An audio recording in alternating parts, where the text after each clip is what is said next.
How are you? It's been a while. I was trying to think of how long ago did we do our podcast? It's probably been about 2 years now. Good grief. Okay.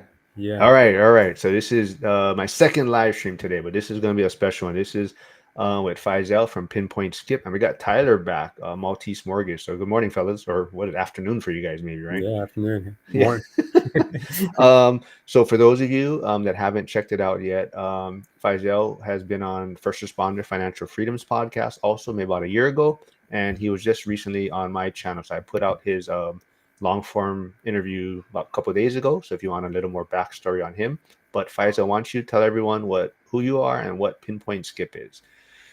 Yeah, so I'm a real estate investor based out of Maryland. Husband, father of two boys, a 5-year-old and a 2-year-old. And then also in a data company, Pinpoint Skip. We provide lists of potentially motivated sellers for real estate investors.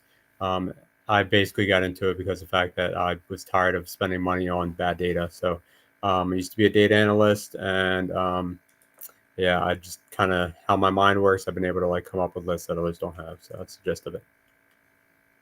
Cool. Tyler, real quickly, who are you? Can you lend in all states? It's been a while since you've been on, so tell everyone who you are again. Sure. Tyler Thrush. I am the owner of Maltese Mortgage and Maltese Capital. I was a fireman on the books for 15 years and got hurt. Recently retired. And now I spend my day doing mortgages in 6 states as far as residential goes, and then DSCR I do in almost every state, and then hard money lending purely in California at this point. I've got 2 kids and a wife, and you'll probably hear them in the background today because I'm on daddy duty.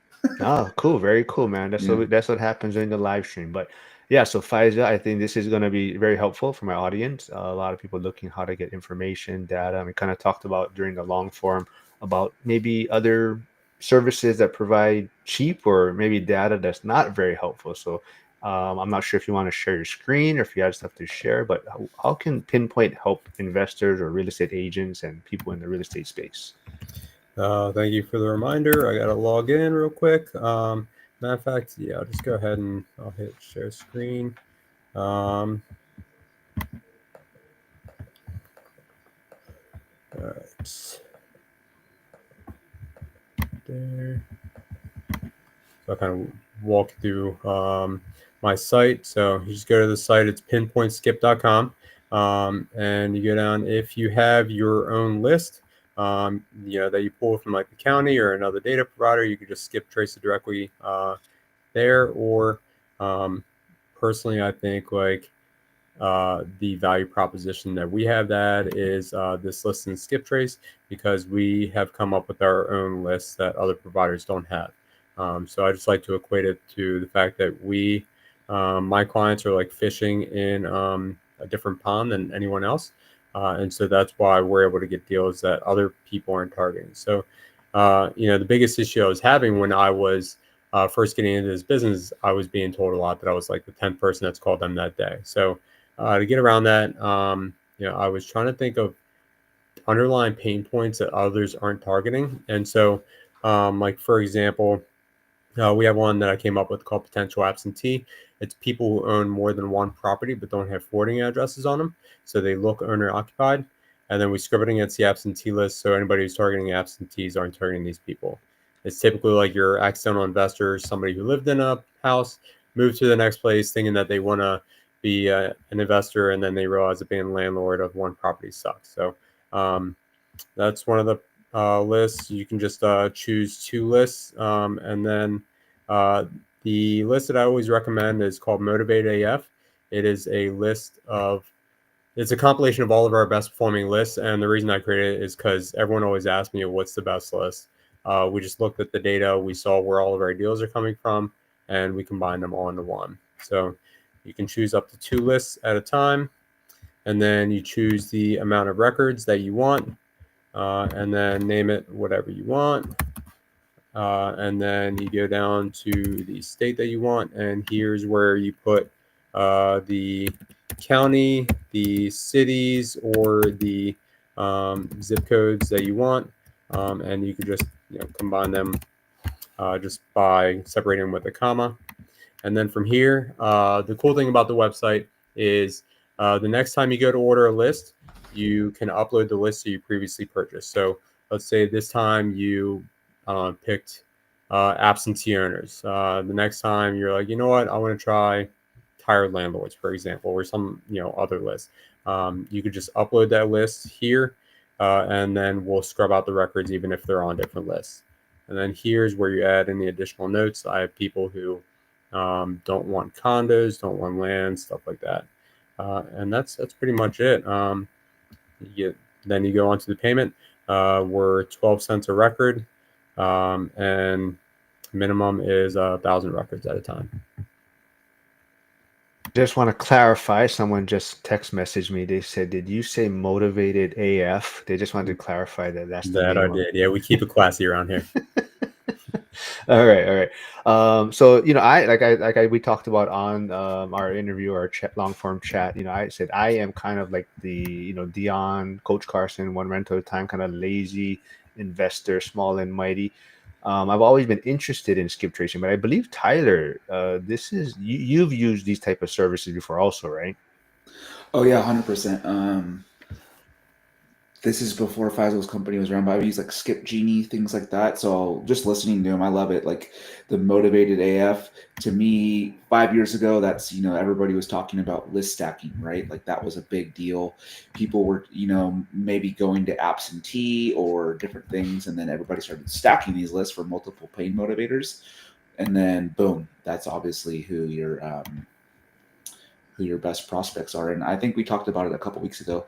I love the water shutoff list. I don't know if you have the availability to do that, but it's hard. Unfortunately, not. Yeah, That one's hard.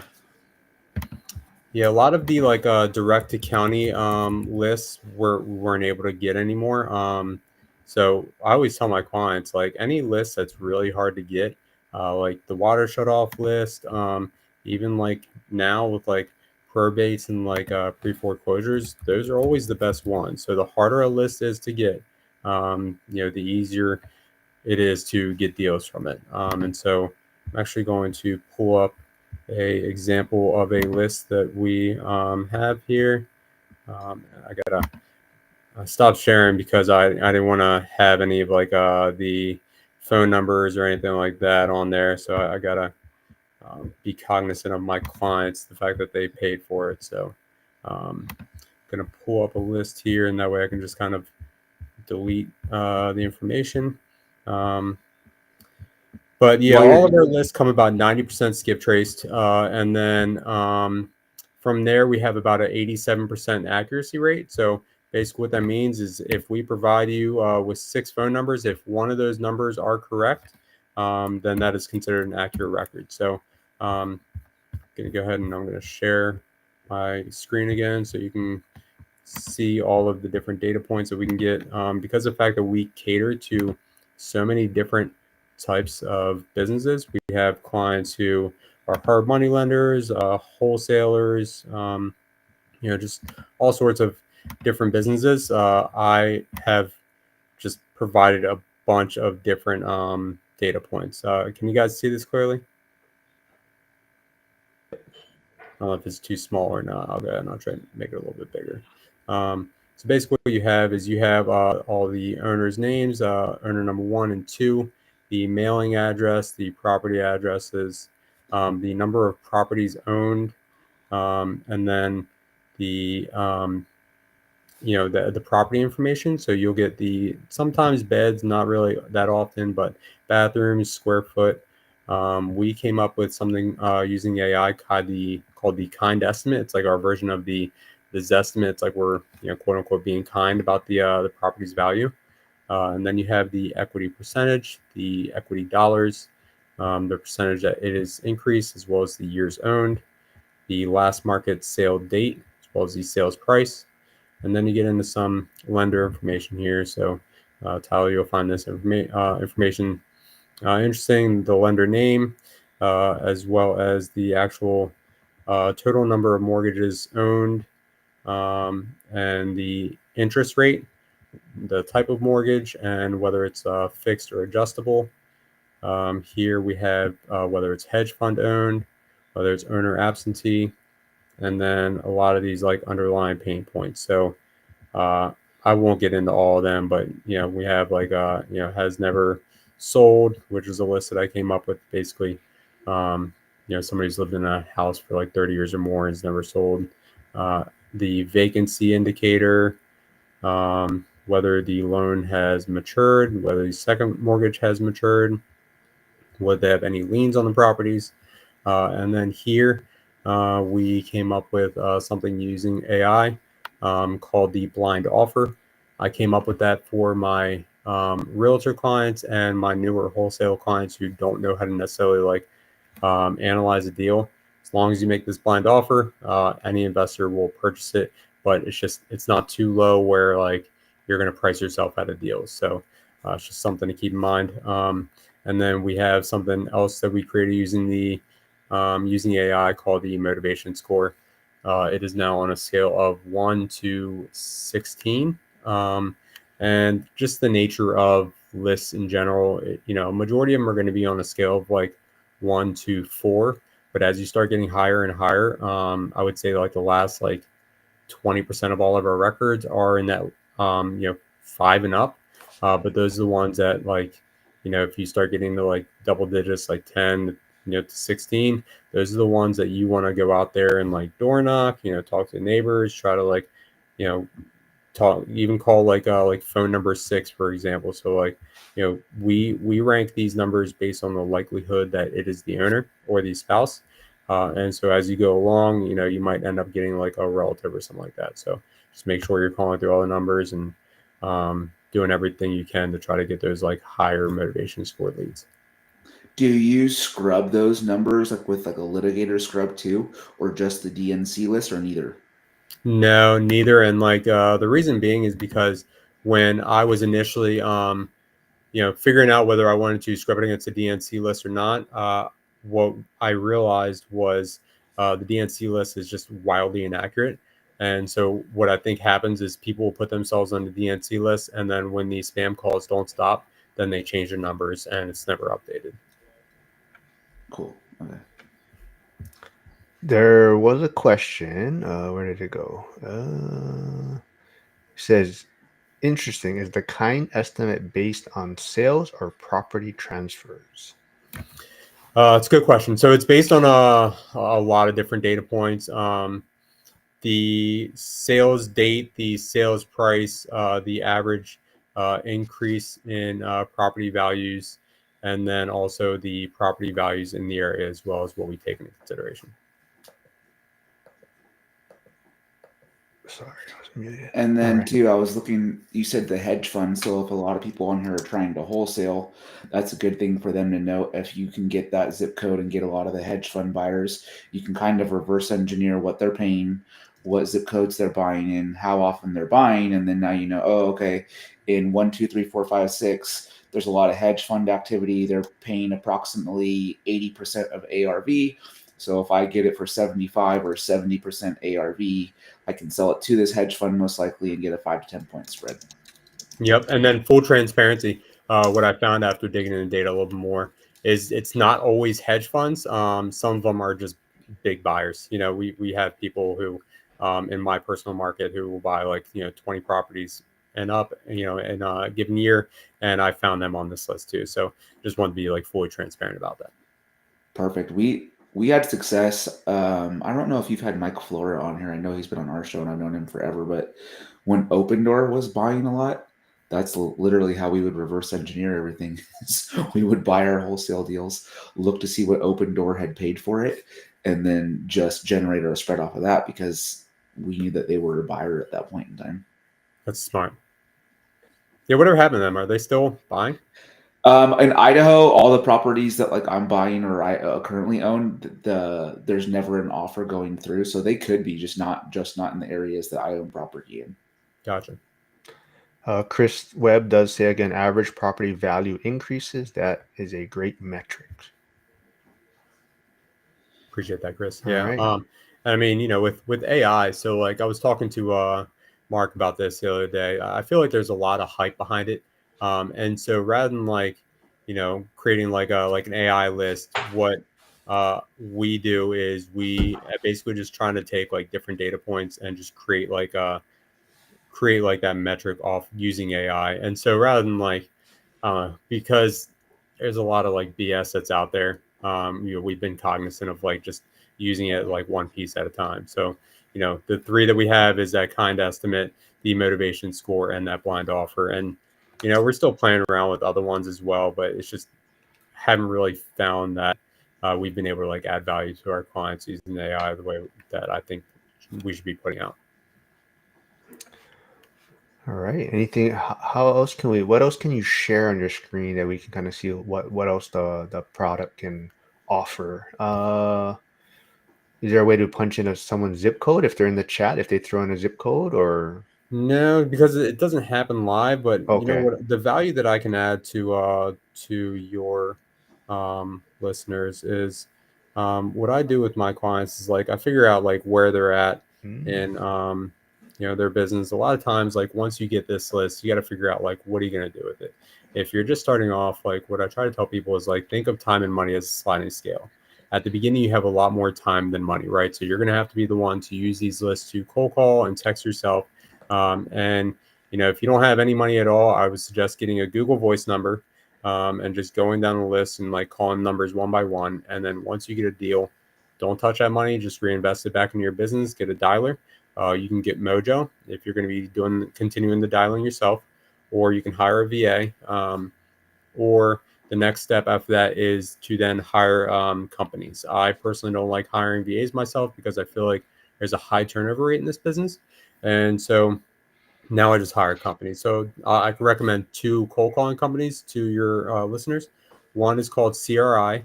My contact there, her name is Maya. It's Maya. Her phone number is 623-887-6559. And then the other company that I recommend, they're called Call Gurus.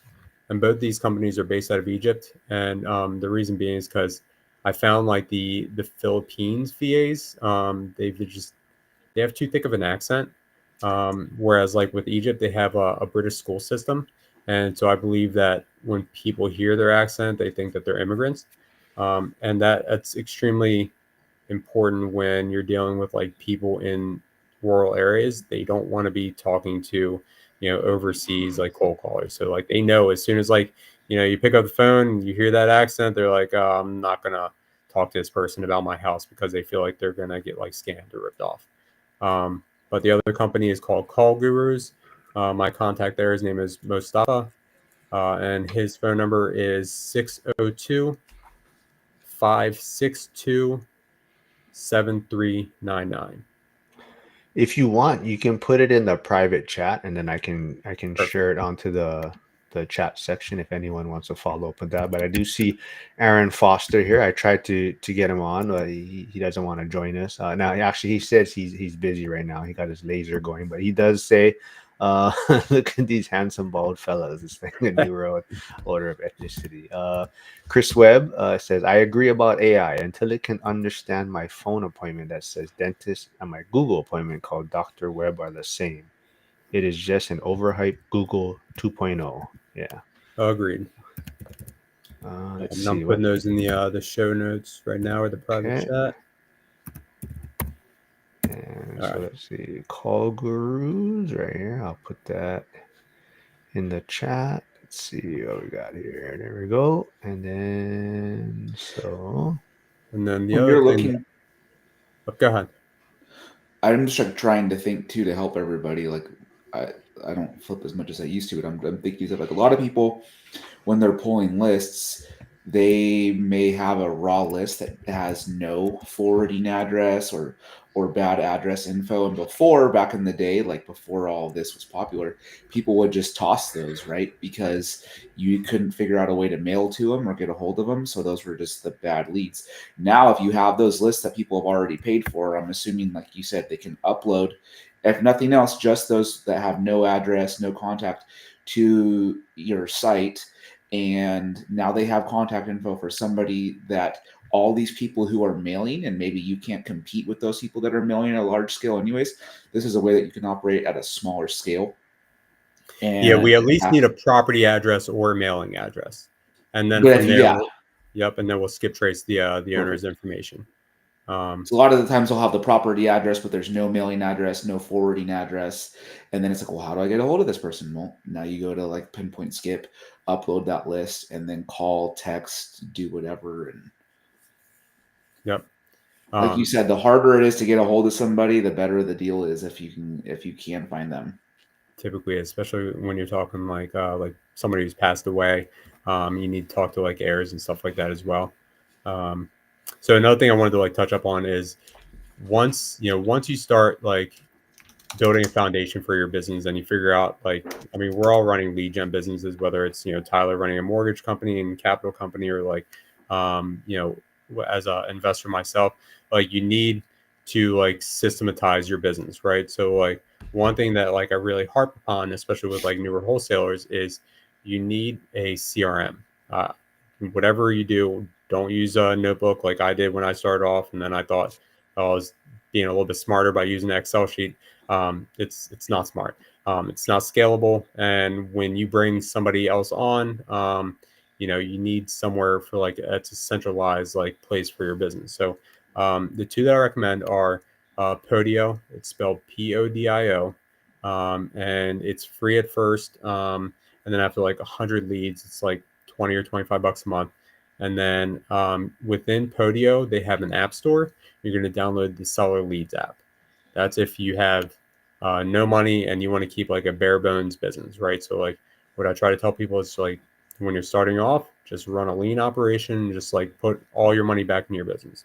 Once you get a couple deals, I'm going to put another CRM in the show notes called Closer Control that I found be like one of the best ones on the market right now. It's built on Go High Level, and it's like $300 a month. So it's a little bit more expensive, but it has a lot more like automations built in, so that once a lead does come into your system, it will automatically follow up with them as far as like a text and a call goes, and then it'll have a follow up sequence so that when, let's say, you call them today and they don't answer, it'll remind you to call them back tomorrow. Whereas like with Podio, it's just like a bare bones like digital filing cabinet. Basically, it's just somewhere to like keep you organized. And so it's something to keep in mind as you're building your business, that you want to treat it like a business, right? Like this isn't a hobby. You want to make sure that like you're organized and you have somewhere to like put in the notes, because like when you're talking to somebody and like you're building a rapport, and you're like talking to them like, hey, like how about that a restaurant down the street I just got a crab cake at, for example. It's somewhere for you to like remember next time, like, oh yeah, the guy doesn't like crab cakes, like he only likes steaks. So like as you start talking to more people, you're gonna like forget like some of the stuff you talked about. And like if somebody doesn't feel like they're generally connected to you, they're not going to want to like sell you their property.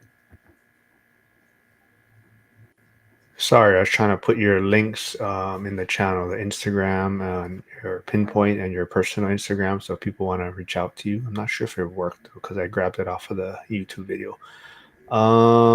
Let's see here. I put the closure control in. Okay. But yeah, where's the best place people can reach out to you though? I'm trying to put your links in there, but I'm not sure if it's working. Is it your personal site or the Yeah, Pinpoint? so I mean, they can go to pinpointskip.com, or they can reach out to me personally at Faisal at pinpointskip, or just info@pinpointskip.com. And then you can also reach us on Instagram at pinpoint_skip.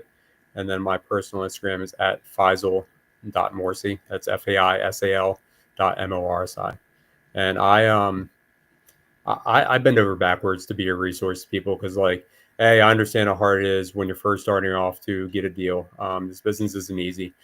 Just keep in mind that like those first few months of like you getting into this business, like you're gonna suck. You're gonna get your teeth kicked in, and like that's just a separator for the people who are gonna be successful and who's not. So like the issue with wholesaling is that there's such a low barrier of entry that anybody can do it, but there's a huge gap between like people who enter this business and the people who get their first deal, and then after that who are able to like actually systematize their business to get that consistent deal flow. So however I can help you out, like use me as a resource. Like I selfishly want you to be wildly successful, because the more deals you get, the more data you're going to buy, and the more you're going to refer people to me. So reach out and let me know how I can help you out. And once again, right, the big talking point, what does it cost? How much does it cost? What are people looking at? Yeah, so it's 12 cents a record, and minimum of 1,000 records, so minimum $120.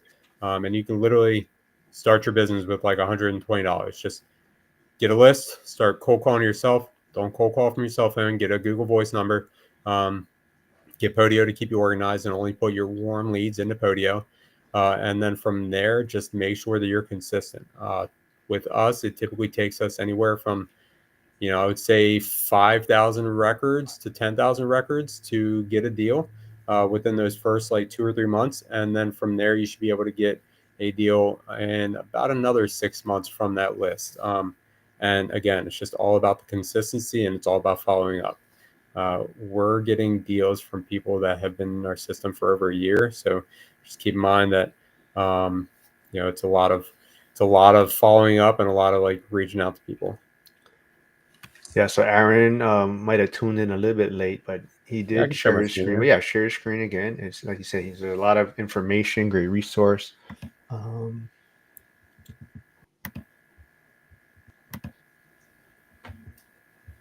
All right. So you go to pinpointskip.com and then you're going to go to list and skip trace to get a customized list. And then from there, you're going to choose the list that you want. The list that I always recommend is Motivated AF. It's a compilation of all of our best performing lists. Take the guesswork out of it. what And then, other what other options are? I can't. I mean, I can see it, but like, what other? Like you're saying, that's your, the one you recommend. But what yeah, I other mean, options are there? yeah, tried and true. You have like the 20-year owner occupants, the absentee owners, financial distress, or people with a lower credit score, lower income, matured or expired mortgages. Then you have one that I came up with called the no data list. It's anywhere where there's a null, a void, or a blank in a data point. And the reason that's important is because you have like all these gurus that are out there, like teaching people like filter on the square feet, the last date sold, the last sales price. And if any of those data points are missing, it'll automatically filter out that record. So a lot of those records are being overlooked. Um, and then the owner finance list, it's similar to the subject to list, which it's people who are absentee owners who typically have like a higher equity or the house is sold off so that you can try to structure a owner finance deal. The potential absentee, it's people who own more than one property but don't have forwarding addresses on them. Um, the potential deceased is typically when one of the owners has passed away. Um, Potential divorced is the same as potential divorce. Mind you, it's been a while since I've come up with these lists. I want to That's say, the fireman's list or the first responder list. no comment. Yeah.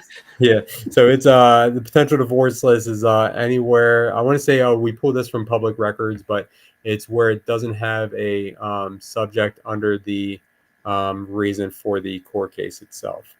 Potential inheritance is when there is a arm's length transaction. Potential vacant is when it hasn't been flagged by the post office yet as being vacant, but there are signs like tall grass and stuff like that. Um, Tired landlords is pretty much the absentee owner list, where somebody's owned the property for over 10 years, and the vacant land data is exactly what it sounds. It's our land list. And so you can choose up to 2 lists at a time. And then you go here and you choose the amount of records that you want, minimum of 1,000 records, name a list, whatever you want. And then you put in the state. If you are choosing multiple states, then what I recommend is putting them into just break them up into separate orders. And then the different, you, like you can get as granular as zip code, but you could also pull by county or city. And then from there, you just separate it with a comma. And then the next step is where you upload previously purchased orders. And that way we can scrub out those records. So if you buy the potential inheritance list 1 month and then The next list, you buy the potential absentee, will scrub out those records, even if they're on different lists. So you're never paying for the same property information twice. And then from there, you just add your own notes. Some people don't like condos. And what I tell people is like, don't add a bunch of filters down here because like we've already done the hard work of like figuring out what list works the best. So yeah, like that no data list, like don't add a bunch of filters because you're going to miss out on potential opportunities. And that's pretty much it from there. And then you preview order and then you go pay. Nice. So Aaron, like I mentioned earlier too, Faisal was on the First Responder Financial Freedom podcast probably about a year ago, or it says December 2023. But yeah, so go check out their channel also, and he also has a good blueprint on how to start over there. But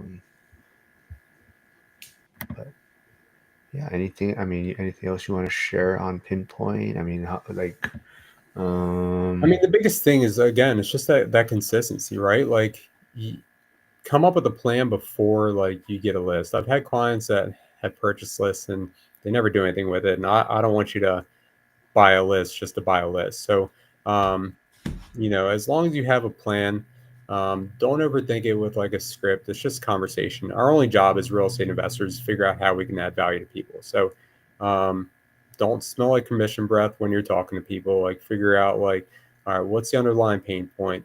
How can I help you out? In wholesaling, we have something called the 4 pillars. So it's price, property condition, timeline, and motivation. And as long as somebody hits all 4 of those, they're most likely going to be a wholesale deal. But if not, it might just be like a referral to an agent, or if you worked with like a roofer, or, a plumber or something, they just need like, a referral. Give them the referral and don't ask for anything in return. Just like, because when you do good by people, that karma is going to come back to you, or they're going to remember, oh, like he gave me an awesome roofer or helped me out, or that plumber helped me out and it was cheap. So like, just be a good person, do right by people, and you'll be all right. Aaron is saying cost per lead and cost per deal. Tyler usually has a good number. Yeah, So I mean, that's going to vary. I was going to say by A, your market, B, your the marketing that you're doing. So like in Maryland, for example, we have a cost per deal of about $2,500 to $3,500 per contract. And it takes us about 50 leads in order to get that. So you're looking at about $50 per lead in order to, to get a deal. But in other markets, like my clients who are in like Tampa, it typically takes them about $5,000 to $7,000 per contract. But the thing is, there on the back end, you're making a lot more money because it's a lot more competitive of a market. But go ahead, Tyler. no, same thing. I say you just got to, once you start doing it, you're going to start to realize your numbers and you already said it. So, like, I'm always using the math. It's like, okay, well, you said minimum order is 1,000, right? So Yep. it's $120, but you said, I believe you said it takes 5,000 records to get one deal. So now we're at $600 just for the data. And then let's say you have a cold caller and it takes you 3 months, so you're at 1,000. So you start to build up all of your costs and you realize, okay, well, every $5,000 I get a deal, and depending on my locale, like for Boise, I've at my best was about $2,500 a deal, and making $25,000 to $35,000 on each flip. So it's a 10-to-1 return. But I know what my cost per lead was about 175 at that time because I was doing pay per click. But I knew how much it would cost to get that deal, and who wouldn't want a 10x return. Now that was crazy at that time. Now it's probably more of like a 3 or 4x. So if I spend 5,000, I should expect to make 15 to 20,000. And then, like you said, you have to be disciplined. Everybody gets their check of 20 grand. Yeah, I made 20 grand. Well, yeah, 10 of that should probably go into some type of bank account purely for marketing to feed the beast. Because once you generate momentum, you got to keep going. Because if you don't, that flywheel stops. Or if your pump is primed and then you stop it, you got to rebuild that whole prime. And that's what I think I was talking about the last time we were on. Is I took a little hiatus the last couple of years, and then trying to get things back up. You're like, oh crap, I forgot how much effort it takes to get your business to where it's running, right? So yeah, I'm a big fan of doing the math and understanding your deals, because a lot of people, they don't understand the cost, and then they don't understand what the return is, and it can get scary if you spend, let's say, for somebody, if their budget's $1,000 a month and they go month 1, month 2, month 3 and no deals. But if you've already backed out the math, like you mentioned, it's probably going to take me $5,000, let's say, for example, to get a deal. You're just 1 month closer. And once it happens, it's just, okay, every $5,000, I should make 20, you net 15, and then you just keep going. Yeah, I mean, I try to be like extremely conservative with my clients so they understand what they're getting themselves into. Typically takes about like 60 to 90 days to get your first deal, as long as you're consistently marketing. So like if you have a full-time job, like, either call on your lunch break or like, time block from 5 to 7 when you get off of work. That's funny right there. Look at the firefighter knowing how to do math. Well, I bet you know what Jovi's former profession was too. Now after that, he was a second responder. And I knew what line to get in, Joe. Man, shots fired. So yeah, 60, 90 days to get your first deal. Time block, be consistent, and just know you're going to get your teeth kicked in. You're going to get a lot of rejection, but that rejection is actually what's going to get you to your first yes. Harrison, Trade Better 99, he's in Virginia, says, why are wholesalers using VAs that sound more like scammers? Any thoughts on that? I mean, with VAs, it's a vetting process. There are some VAs that are out there that are just trying to make a quick buck, and so you got to hire correctly. I actually had to I've had to learn the hard way that you're better off just hiring the VA companies. So I read some research a year or so ago that showed people with Irish or British accents had better response rates. So yeah, I mean that kind of goes to show like those Egyptian cold callers are kind of like the way to go now. Were you guys talking about that on your guys' episode too? I kind of remember hearing that recently also. So I'm not sure if it was when I was watching your guys' podcast episode from like a year ago. I wonder if Aaron brought it up then, or I heard it somewhere. Yeah. And I think to answer the question too from a different angle, it's because a lot of people are afraid to cold call, right? So they want to do the deal. They buy the list and they do one of two things. They let it sit there forever and never make a phone call, or they hire somebody and then and they go the cheapest route, which is usually VAs in the Philippines. Great people, but like where I was in Idaho, if people recognize any accent, it's like immediately their guard's already up when you're cold calling somebody, right? And then now you've added another layer. So I agree, go with the service, and then there's no point in buying the list if you're A, not going to cold call them yourself, or B, have a service do it for you. Because the money's not magically going to happen, and they're not going to call you, oh, you got my house for me at a 30% discount. What about, I know you said Egyptian, I've heard people have a lot of success with like Costa Rica as well. Have any of the services that you provided or any of your clients, are they using any other like locales, or is it mainly just the Egyptian one? You sound kind of muffled a little bit. I don't know if it's just, is it on my end or? Yeah. Is it better that way? Yeah. Yeah. Okay. I know like Egyptian you mentioned was successful, and I think a lot of people have said people from Costa Rica, VAs from Costa Rica, Latin Americans are good very ones. well. Yeah. The issue that I found with them is they just happen to be a little bit more expensive. That's all. With the Egyptians, I think we're paying like $300 a week, and they're dialing for 45 hours a week, and that includes the dialer as well. I like it. And that's going to be about average. So like you should expect to pay anywhere from like $250 to $350 a week for cold callers. Well, maybe you guys can hire all-nighter hider for a service. He says, I love cold calling. It was fun talking to total strangers over the phone. You're the exception to the rule for sure. For sure. People hate cold calling. I would say first responders, like firemen, I have always said that like they should be comfortable cold calling. And it's like we do assessments on strangers 24/7 for our job. You understand how to talk to people, you understand how to change your line of questioning to get the answers that you're looking for.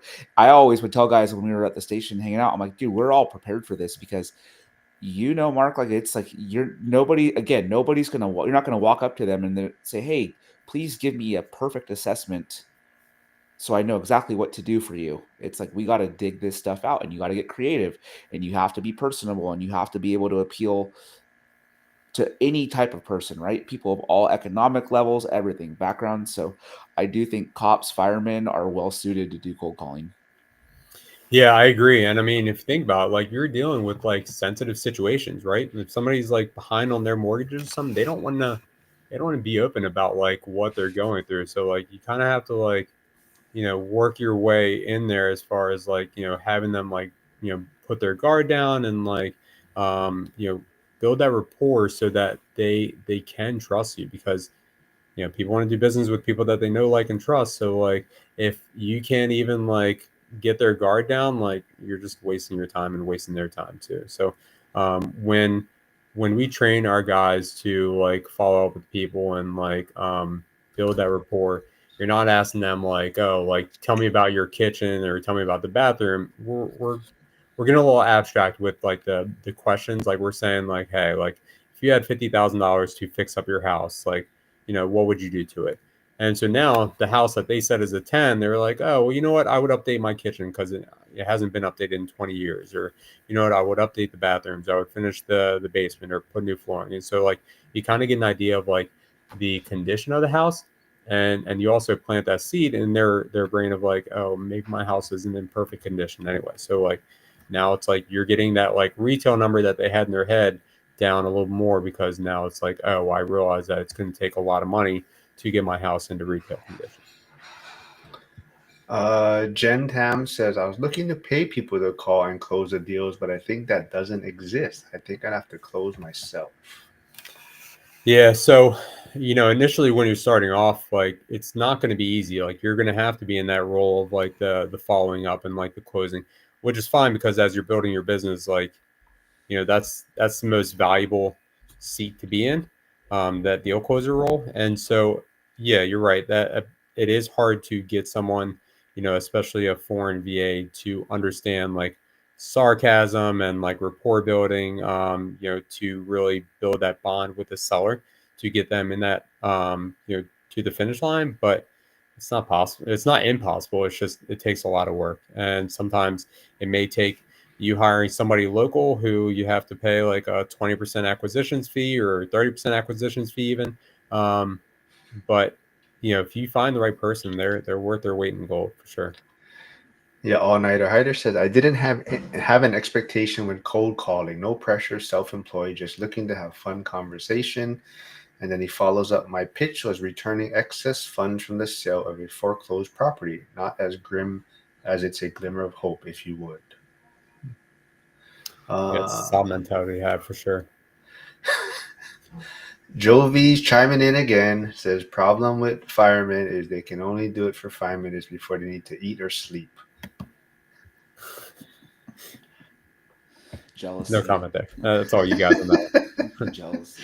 I don't know what happened to Aaron's comment. I don't see it in this chat, but I see it on the stream. He says medic nerds. I think that's targeted towards someone. We're the backbone of the fire department, Aaron. Yeah, this is kind of off topic, but talking about firemen and cold calling and should be comfortable in this situation. Did you see Mike's posts on your guys' first responder financial freedom Facebook talking about responding to a structure fire and kind of using tools at what's available to him, using like realtor.com or Zillow to bring up the address and kind of get a idea of what the property looks like, right? Yeah, I thought it was a good idea for sure, especially when he was saying bedroom layout, stuff like that. I thought it was a really good idea. I think we had interviewed, like Aaron mentioned in that post, we interviewed, and I can't remember the name of the company, but we interviewed a company where two firemen created an app specifically for that. Oh, wow. That's smart. Yeah. Yeah, Hyder's always trying. Well, I shouldn't say always, but Hyder's always in the mix of suing someone just to prove a point. Oh, jeez. Yeah. What? Oh, since I do have you here too, Tyler. Anything else, Faisal? You want to talk on this matter, or anything else we can share if there's no questions right now? But yeah, reach out to Pinpoint Skip. I definitely think it's super helpful information.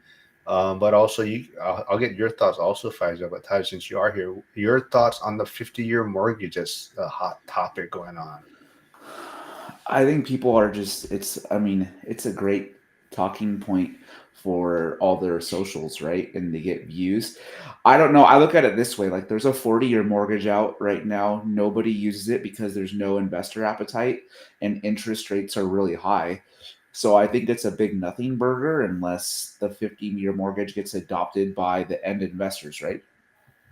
Um, do I think it would help in affordability? Yeah. Do I think it's gonna like reduce your equity pay down versus a 30-year mortgage? Yes, but it's a tool. So if you figure out what the tool's capabilities are and what you're looking at, and then you structure anything based off of that, then yes, it's still going to make sense.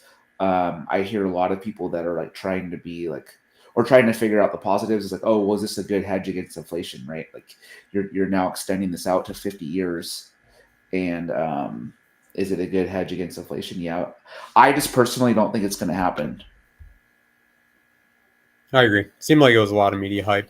I mean, it didn't make sense the amount of money that it would lower a mortgage compared to the amount of interest that you end up paying. You know, it's all like front loaded anyway, and like you end up paying like double the amount of interest that you would pay on a 30-year mortgage. And so it just, I don't know. Part of me thinks that it's just a lot of like media hype. You know, just something else to like get people route up. But I don't think it's ever going to happen. Yeah. Yeah, it's interesting. I think everyone that's been on this week, my channel, is kind of something we just touched on, get their thoughts, see where everyone's coming from. I think definitely as an investor, I think the one consensus is an investor, everyone would probably take advantage of it if it was available. Now, from a more of a homeowner standpoint, that's where everyone kind of has a different view and stance on that. But any Trade Better 99 is asking any fun wholesaler stories. Oh man, I have one that I posted to my stories this week. So I got this lead. This was like a year or two ago. Got this lead from one of my lists, and I went to the house personally. I saw a sign. Guy like had a handwritten sign that he like bright orange construction paper on his front door, like looked like it was like some kind of like for sale by owner. And so he literally had like trash like coming out of his house. It was like such a bad hoarder situation. As soon as I stepped in the house, like the smell of death just like hit me. And it was like nothing but a bunch of like natty light boxes everywhere. And I found out later that that smell of death was he had dead birds in a cage, and my guess is there's probably like a cat or something under all those boxes too. It's awful, but ended up getting under contract with the guy, and like when I posted the house to my stories that day, a friend of mine's like, I still can't get the smell of that house out of my nose. And so I reached out to him. I was like, tell me, like, what was your experience like with the guy? He's like, oh, well, we have it under contract. I was like, so do I. And so because of the fact that he had under contract first, like I'm not, obviously my contract is null and void. So they were nice enough to let me try to wholesale myself. I couldn't find a buyer because it just needed too much work, and just that smell was probably like seeped into the wall. So most investors were turned off by it. But they eventually found a buyer for it, and day of settlement, the guy didn't show up to settlement, so they actually had to go pick him up and take him to settlement so he could sell his house. But man, people are nuts. Chris Webb is saying so. Chris Webb's an econ guy, but he says looks like he's gonna write something about the 50-year mortgage. He says, I'm not sure there is a buyer for the 50-year paper. Would you buy 50-year paper as a lender? Most people miss supply in economic arguments. I think in this one, people are missing demand. Yeah, that's my point. What I was saying earlier is there's not even buyers for 40-year paper. So I think 50-year paper followed the same line of reasoning that I just don't see end investors wanting to buy it. And if you don't have them buying it, then nobody's going to want to originate anything that's not going to be able to be sold on the secondary market. Interesting. All right. Another big topic too has been, I don't know if we've touched on it recently, is the removal of what, the no minimum credit score, right? Is that Yeah, they're gonna drop it. I mean, for the Fannie Mae and Freddie Mac, it's gonna go below 620 now, right? And a lot of people, I think, are freaking out and saying, "Oh, this is gonna be 2007 through 2010 all over again." I don't think so. I mean, a lot of investors are probably going to keep a lot of their overlays, meaning that like just because Fannie Mae or Freddie Mac say you no longer need to do X, Y, or Z, the individual lenders can still require it. And I'm guessing if you do go below, they're going to be a little bit more. There's going to be a lot more scrutiny in the underwriting. But again, I think it goes back to what Chris was just saying. They also need supply in the 30-year chain, and if most of your borrowers have already bought or sold or refinanced, where do you go? You usually expand credit or you raise loan amounts. They've already raised loan amounts. Rates were kind of stuck, so it makes sense. They're trying to pull levers to get velocity going back in the 30-year market, and that's one way to do it. I don't always find that the lower credit scores have a higher risk for default. I mean, obviously it does, but there's a lot of people like FHA borrowers or VA borrowers that maybe they weren't educated previously on credit. They're improving their credit score, and VA has low credit score allowances. And most VA loans, I think VA loans are like the highest performing loan out of the three. So it'll be interesting to see what happens with that. But yeah, I think that's something they're just trying to pull levers to increase the amount of loans that are being done. What's your opinion on like what do you think it's going to take for like, you know, the market to like normalize or even like business start like increasing again? Because I feel like we're in a slow period right now. I think, I mean, I definitely think if overall we're going to need rates to go. Every time I see rates drop a little bit, market activity shoots right back up. So to me, that's saying there's still a steady demand.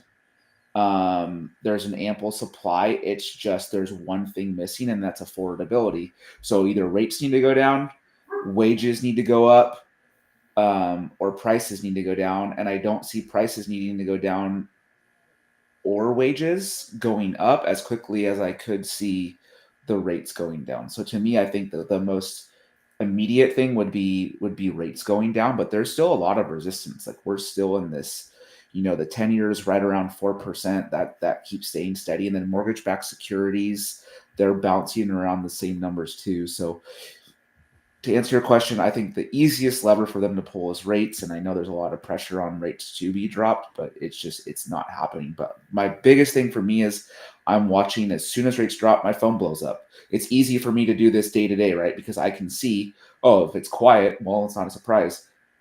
10 years, 4.18 or something. As soon as 10-year goes to 3.99, boom, my phone blows up. And to answer Aaron's question, there's going to be one more rate drop in December, but again, with the Fed funds rate, that's an intraday borrowing rate between banks, and that's had an inverse reaction. So every time the Fed has dropped their Fed funds rate, mortgage rates have gone up usually that day or then the following day. So by the time we get to that rate drop, it's already been priced in, right? So all these bond traders, mortgage-backed security guys, right now, they're pricing everything on the assumption that there's going to be another rate drop in December.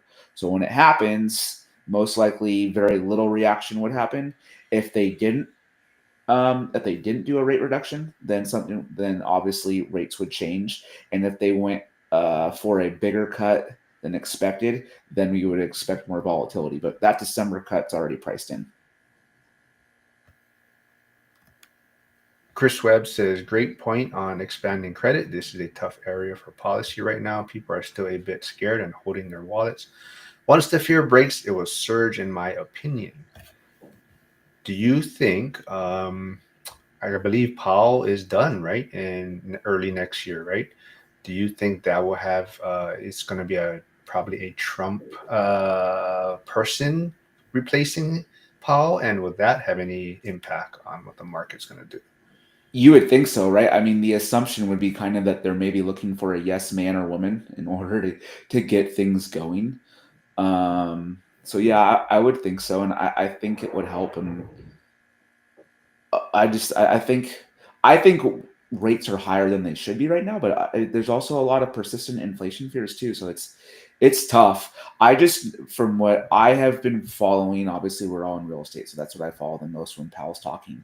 Their big thing was they needed to curb housing inflation the most because that's what took off, and I feel like we've kind of stabilized, if not regressed a little bit. So I'm thinking sooner or later they're going to have to do it where we're in that market, and I think once we do, I think it's going to be a fun time. And you could also argue that the investors that are buying a lot of properties right now are the ones that are going to be benefiting the most when that does happen. A lot of people are waiting for that to happen so they can make money in real estate investing.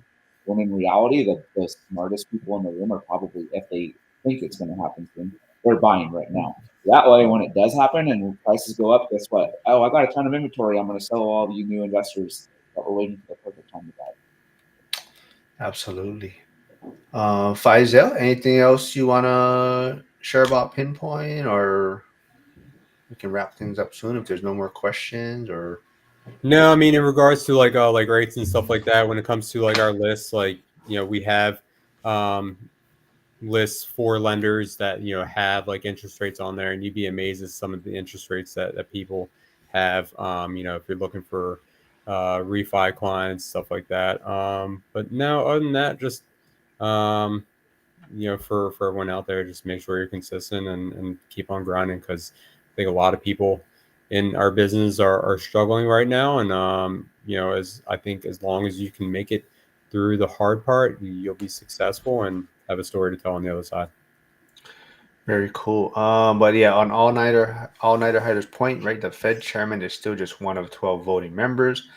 It's only a 1/12 change per voting member of the Fed, but markets being fickle will react. Yeah, right. So it's definitely um, what tone they present when they're behind the mic, right? So yes, one of 12, but that person definitely is the one, speaking, and then behind or in front of the camera, and what they put out there is definitely how the market kind of reacts in a sense, right?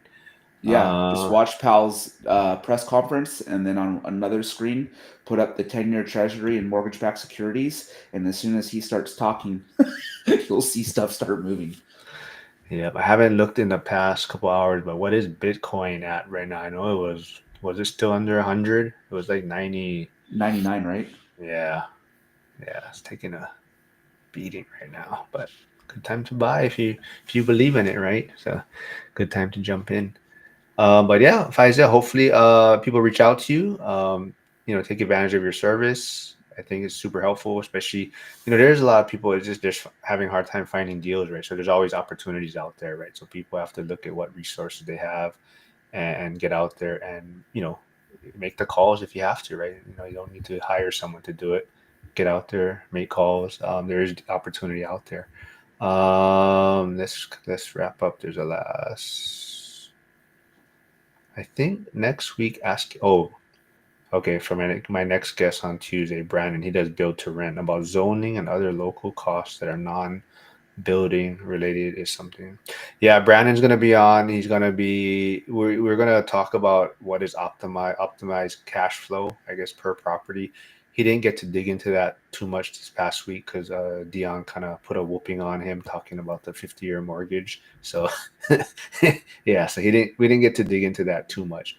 95K all nighter, how you saying, according to Strike for Bitcoin. Aaron fought 95, 200 Bitcoin. Is that where it's at right now? Jeez. All right. Do you do any Bitcoin or crypto, Faisal?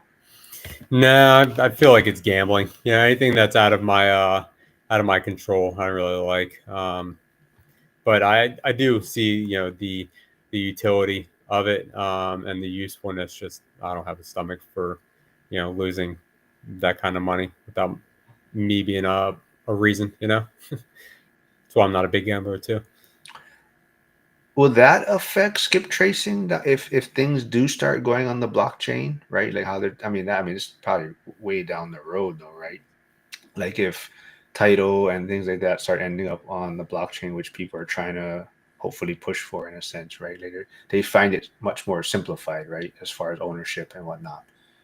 I guess. Maybe, but I mean, you still need to figure out who the owner of the property is. Um, what that looks like in 5 to 10 years, I couldn't tell you.